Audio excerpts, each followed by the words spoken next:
কথা একটাই যে আপনারা কখনো আমার মতো এভাবে ট্রেডিং আইসেন না। হ্যালো এভরিওয়ান, কি অবস্থা সবার?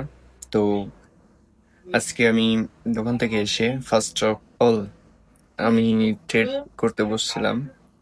তো কিছু কারণবশত কিছু কারণবশত বলতে সকালবেলা আর গতকালকে মিলে, গতকালকে মার্কেট অফ ছিল, আজকে মার্কেট ওপেন হয়েছে।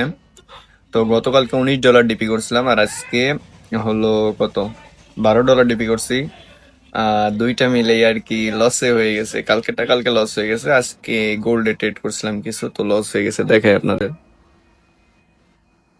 ফার্স্টে আমি যে প্ল্যানিং করছিলাম এটা আমার মার্কেট অফ থাকা অবস্থায় শনিবারে হলো এটা আর কি, মানে ই করা, ড্রয়িং করা। তো আজকে দেখাই আজকে মার্কেট ব্যবস্থা।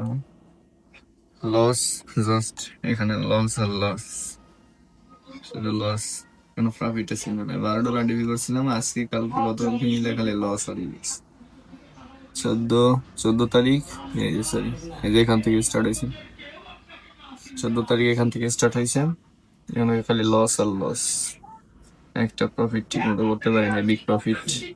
অ্যান্ড ট্রেডের সংখ্যা অনেক বেশি হয়ে গেছিল, যে কারণে আমি আসলে প্রফিট করতে পারি না। ট্রেডের সংখ্যা বলতে যে আনলিমিটেড ট্রেড প্লেস করছিলাম, যে কারণে আর কি প্রফিটের সংখ্যার থেকে লসের সংখ্যা অনেক বেশি হয়ে গেছে। তো আপনারা, আমি অনেক আগে থেকে ট্রেডিং করি, বাট আমি এখনো পর্যন্ত ডিসিপ্লিনের মধ্যে আসতে পারি না, যে কারণে আমার লসের সংখ্যা অনেক বেশি। আমি অনেক নিয়ম ফলো করি না। তো কথা একটাই যে আপনারা কখনো আমার মতো এভাবে ট্রেডিং আইসেন না। ডিসিপ্লিনের মধ্যে ট্রেডিং আসবেন, শিখবেন, অবশ্যই প্রফিট নিয়ে বের হইতে পারবেন। বাট আমি এখনো নিজেকে ডিসিপ্লিনের মধ্যে আনতে পারি নাই।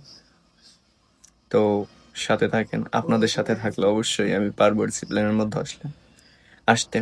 তো নিজের উপর এতটুকু কনফিডেন্স আছে, অবশ্যই একদিন না একদিন আমার এই কোথায়, এই যে জিরো মার্ক অ্যাকাউন্ট, অবশ্যই এখানে মিনিমাম $1000 প্লাস থাকবে।